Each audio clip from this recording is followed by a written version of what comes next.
Well, state lawmakers return to Harrisburg next week, knowing the state budget is due in a month. It's an annual fight in Harrisburg, but this year's negotiations might be the calm before an approaching storm.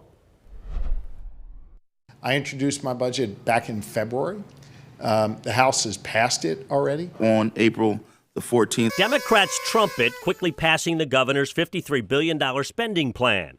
Cue the predictable Republican response. They passed a very irresponsible budget, but they did pass a budget through the House. Again, I voted against it, of course. Budgets do reflect partisan priorities, but they do require nonpartisan arithmetic. We have a decent idea on the deficit for this year, and we think it'll be about $4.7 billion. Matthew Niddle runs the Independent Fiscal Office, which says the governor's plan would spend nearly $5 billion more than it takes in. The Rainy Day Fund has $8 billion. Spend half of it, some argue. Problem solved. Of course, in 27-28, the next year, we won't have enough monies to address the existing deficit. It's still there. It's still growing by about $1 billion a year due to the mismatch between spending and revenues. PA's economy is humming, Niddle says, at 3% yearly growth. But state spending's grown faster. For perspective, Tom Ridge's budget in 2000 was $20 billion. 2.5 decades and 5 governors later, it's 2.5 times higher at $53 billion.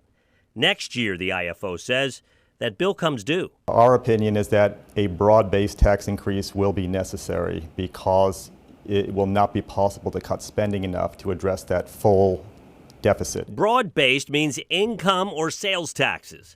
This election year, lawmakers were spared having to hike them. Niddle's math suggests next year they will have to. But those are the only two taxes that are large enough and can be implemented quickly enough to generate the revenues that will be needed. And you've heard it a lot. The budget is due June 30th. The Democrat-controlled House has passed its version already. The ball now in the Republican-controlled Senate's court. Hi, I'm Eric Finkenbinder from ABC 27. We're excited to announce the new ABC 27 News Plus app. Live stream newscasts or watch content on demand. This is different than the ABC 27 app on your smartphone.